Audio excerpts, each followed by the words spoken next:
Okay, so hopefully you can see okay with the lighting. So what I did do is I decided to go with OG drying aid. That's what I'm going to use for today for drying.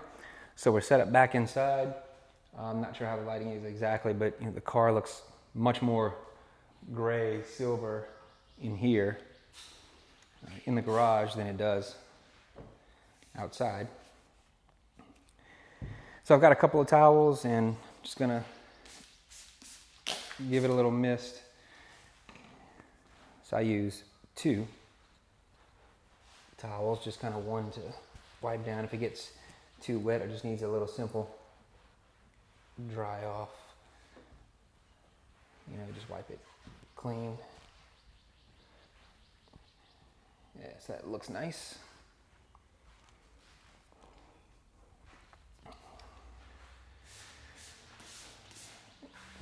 So I really enjoy all the process from here. Well, I enjoy the wash process too, but my favorite part is the polishing. And this gives me a chance just to talk and just be with the car and learn the car.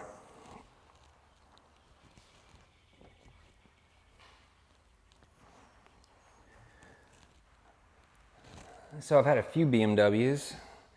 2002 was my very first BMW.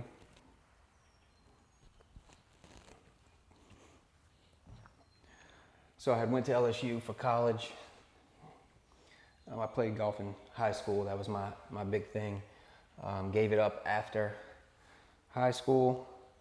And after a year at LSU, I just really wanted to go to LSU. After a year there, coach from Nicholls State University called me back.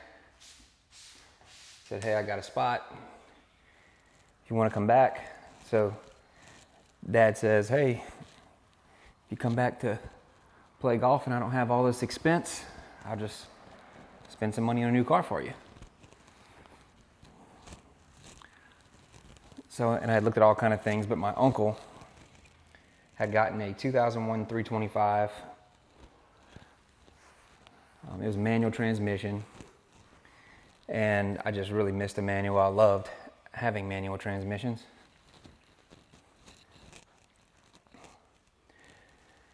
And that car kind of put it in my head, so I show up to the dealership in Baton Rouge one day by myself. I'm 19 years old, going to look, see what they have, and this older guy who is no longer alive, Mr. Walter, he greets me outside, and it's the first time I walk on the lot, and he treats me like I've been there 100 times, and I'll never forget that. And it just changed the experience of buying a car. And I think my dad paid like 32 grand for that car. It really wasn't all that expensive, or as expensive as it was perceived to be. And this is end of 2002, September 2002. The car was a 2002. It was just a leftover model. It was a little later in the year. Manual transmission. I know it was silver. I believe the color was titanium silver metallic. Had the sport package. So it had, I believe, oh man, I'm trying to remember. I believe it was 17-inch wheels versus the standard 16. At the time, which I thought was amazing, and they fit the car so well. And I fell in love from the moment I drove it. Just the way they treated me, the moment I drove that car, absolutely fell in love.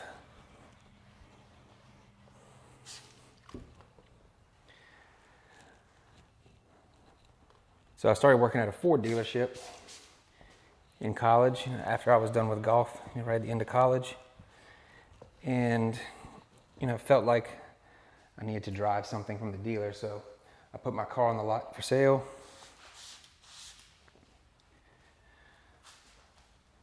Somebody came and bought it. It was about a year and a half old. I can't remember how many miles I had on it, but it was about a year and a half old. This was late 2004. I'm guessing. So, I bought a truck. I love trucks, and I loved F-150s, and that's what I bought. A Lariat Crew Cab F-150. It was a new body style that had come out.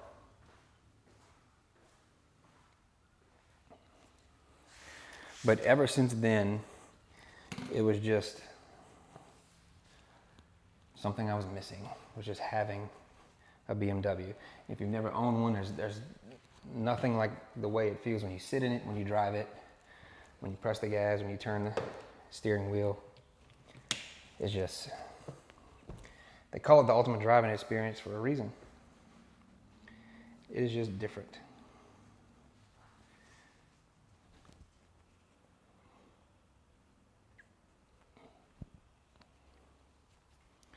I'm going to use the shorter nap side on these edgeless towels, just because I've been seeing lint lately, and I don't know if that's just from my washing machine or what, but I don't like it.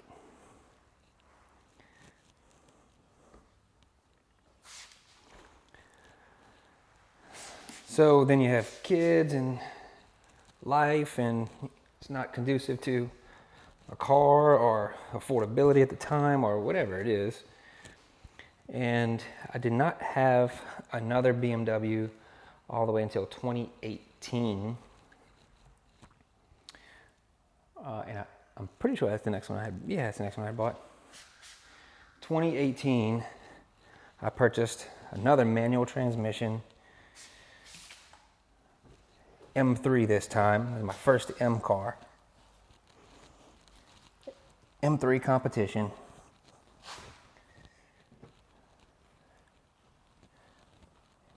And now I'm drawing a blank on the color. It was really dark gray, metallic. Oh man, I know the color, I just can't think of it. Sapphire gray metallic? Maybe? Man, I can't remember. But that was a manual transmission, and I just really wanted a manual, and I kind of regret not getting the DCT. Because that car just performed so well with that DCT transmission. But it wasn't all about speed. It's just what I missed and what I had. Always wanted an M car.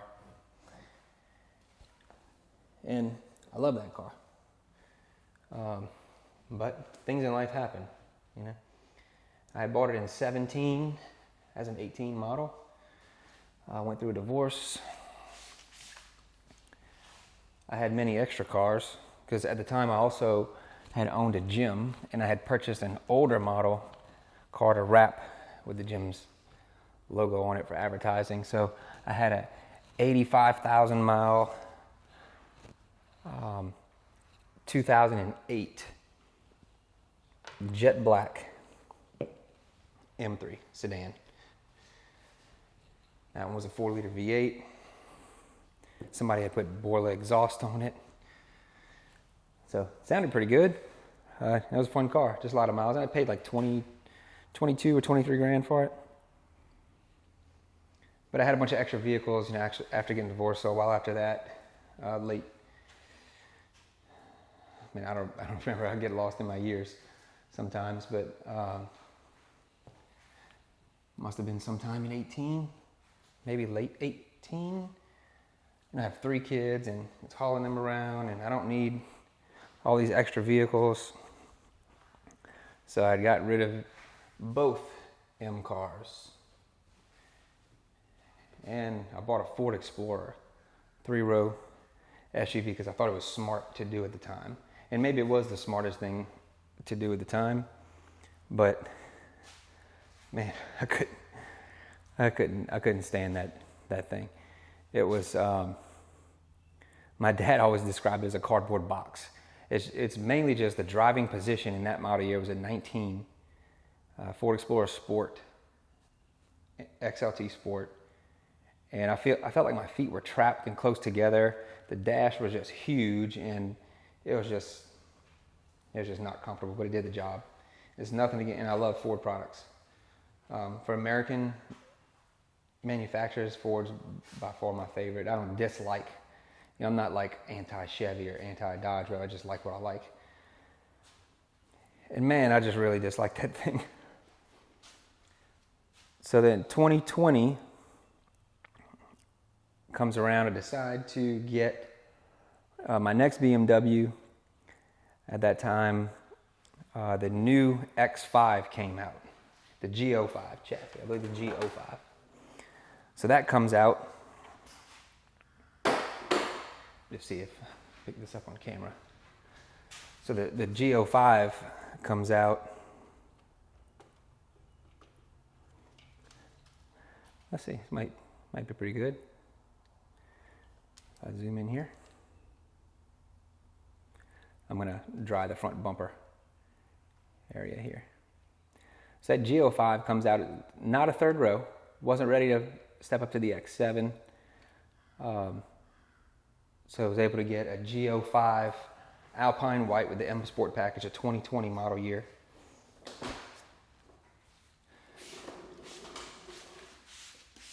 And that one was an M50i, so twin turbo V8, not a true M, not the X5 M, but like an M Sport version that BMW started doing.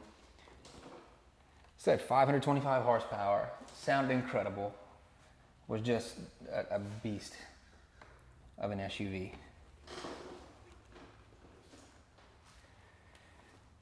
Yeah, we were also into camping. At this time I'm remarried at this time, into camping with my wife and kids. And like, man, I really just need a truck. Like I love the BMW thing, but I'm trying to be smart again, so I need a truck. So I traded in, and this is, at this time the market's starting to kind of turn in the auto industry, where the prices, it's just in the middle of COVID, prices are starting to get where your vehicle's not just depreciating like crazy. So I really didn't lose on that X5, because I bought it good, I bought it at a good price. Traded it, got a diesel F250. Loved it. I mean, that was the biggest and baddest truck I've ever owned. Really enjoyed it, to be honest. I hope it's not a little rock. No, it's okay. Really enjoyed it. But, I liked it, didn't love it. It's just not me. So this auto market starts going stupid. Oh. I need to turn off my pressure washer. Auto market starts going stupid. So sell the truck, made a couple grand on it, I think. Actually traded it. And like, you know what, I'm gonna be smart again. Being smart might sometimes the dumbest things I do, because it's not something that I love. I'm not going into a vehicle that I love. So I buy a Volkswagen Atlas Cross Sport, 2021 model.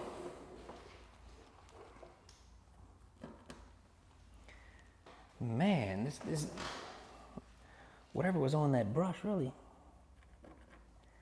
got me. Wow. Okay, no more car washes at the dealer. It's not through the paint, but it's a scuff here, scuff down here, scuff here. I'm going to do some polishing and take that out.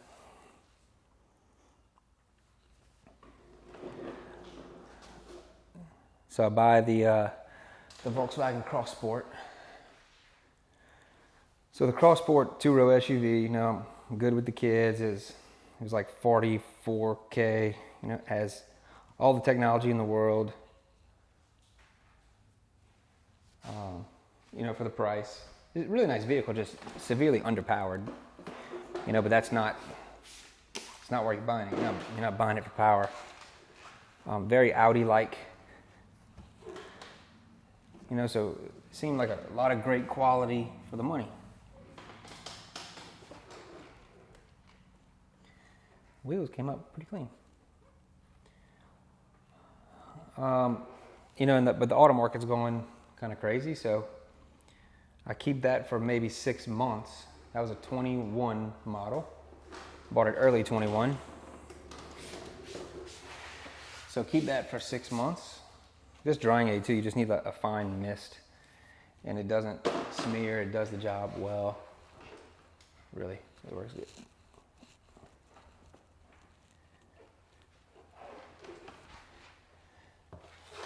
So, you know, through a car group, in all this time, I meet this wholesaler that you know, I reach out to anytime now that I want to sell a vehicle. And so I ended up wholesaling that Atlas, making a few bucks on that, you know, because I didn't love it. So I was fine, I wasn't attached to it, I was fine getting rid of it.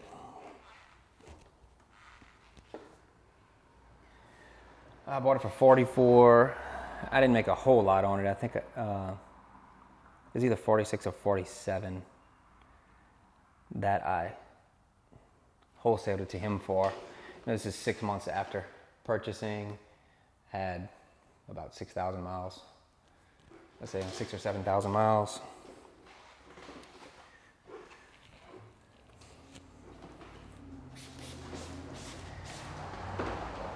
And needed something at the time, was able to get a good deal from a guy I know well at a local Ford dealership here at Terrebonne Ford, and bought a Platinum Expedition. You know, super comfortable. It was, you know, inventory was low, so couldn't pick from very much. It was 2-wheel drive, Platinum.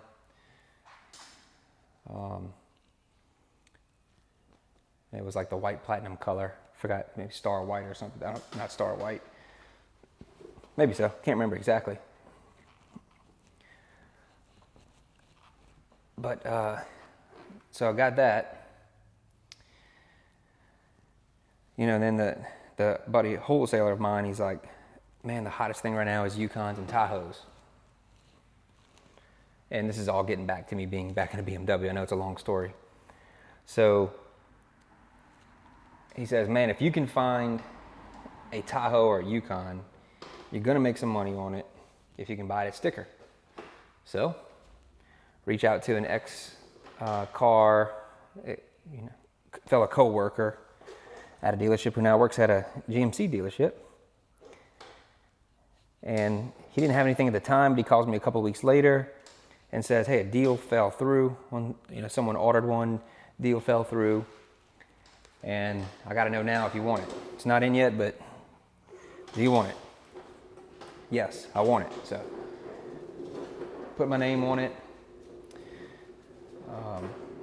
Came in a few weeks later.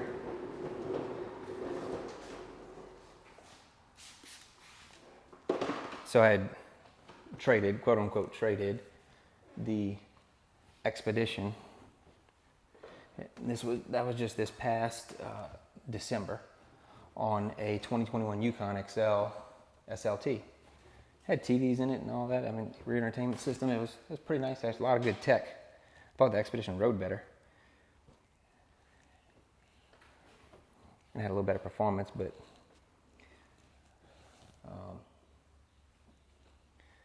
the Yukon was nice, but it was just a temporary fill. So got that, and all the while, you know, I was going to go back into a BMW SUV.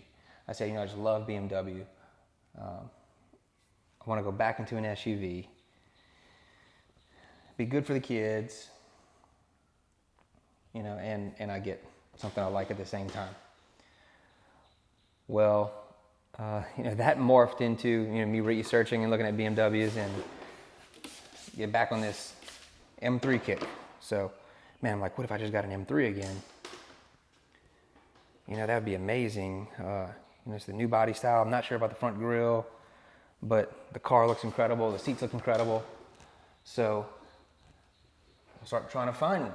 Well, they are almost impossible to find. You have to order one, okay, because no dealers have them in stock. Dealers are having trouble getting allocations, and you got to wait a long time. So I'm thinking, well, you know what? That's fine. Hey, it's the car I want. The kids can fit in the back. Make them fit. But it's worth the wait. And what I'll just do is I'll just wait the 6 months and drive the Yukon during that time and hopefully not lose money. Well, I got word of a dealer that had one coming in.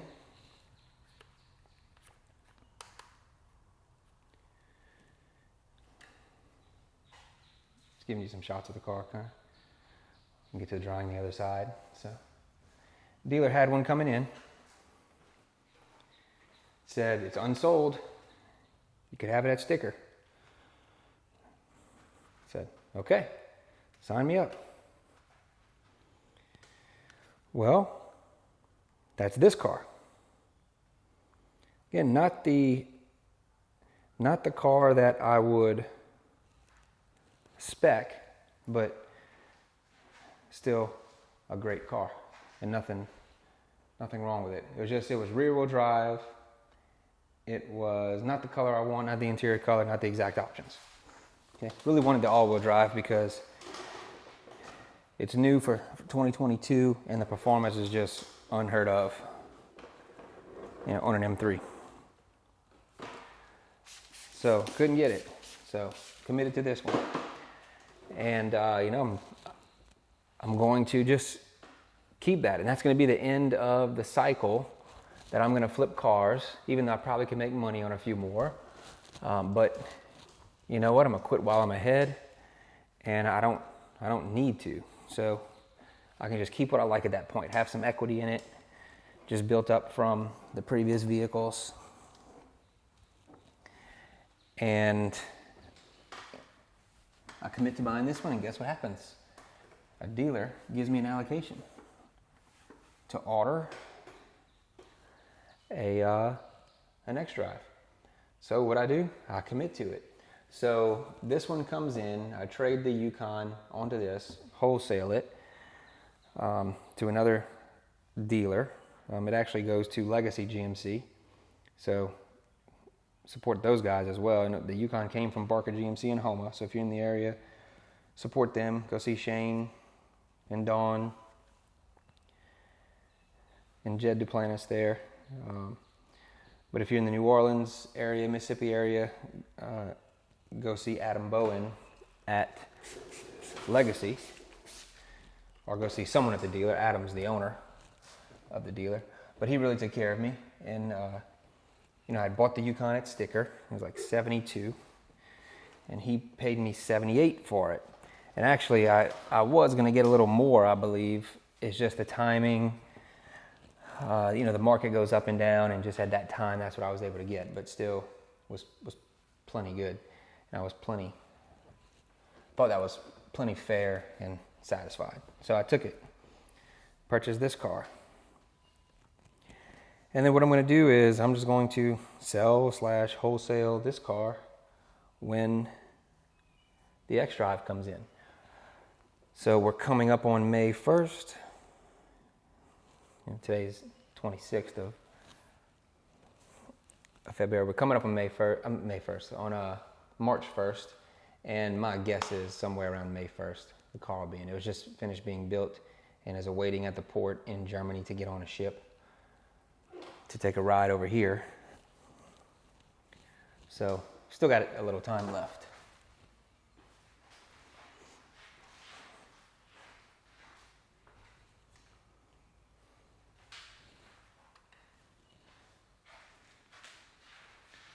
Trying to get to where you guys can somewhat see what I'm doing here. Car may be a little dark. You can tell I have the garage open just a little bit. Number one, to give it a little extra lighting. Number two, because it gets a little warm sometimes in the garage. my next dream, having air conditioned garage. There's a huge indoor wash bay, completely air conditioned, which is not in the cards yet, so we make do.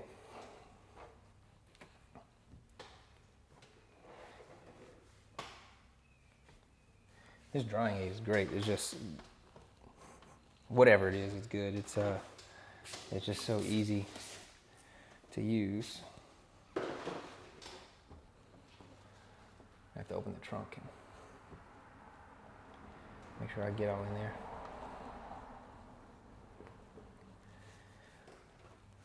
So that's where I'm at on cars. And the next X-Drive that comes in a couple months, I am not selling that one. I'm keeping that and driving it and probably not doing a bunch of modifications because I just like it stock. I'll tint the windows and it's going to be amazing. It's going to be just exactly what I want.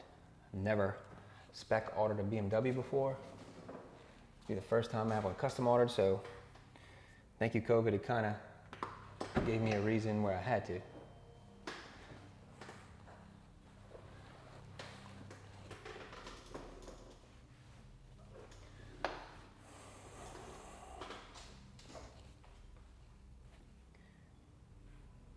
Get all this water from dripping off.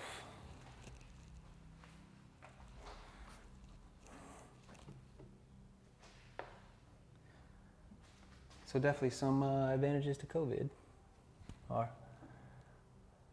I know COVID has not been great for some guys, been tough on a lot of people and businesses and families. And for me, I've been blessed with the opportunity of making some money on cars from it. So I'm thankful for that. And so next step would be clay decontamination. Clay bar the whole car, get it ready for polishing. Just kind of give you some shots of the car. When you see this front grille in person, it's actually awesome. It's so different, turns a lot of heads. Doesn't make great for pictures, I don't think, but in person, car's pretty amazing.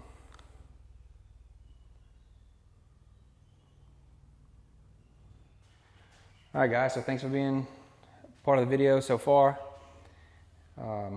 Like and subscribe. Again, Decon Nation is not necessarily to get 1 million subscribers. So whoever follows along, I do appreciate it.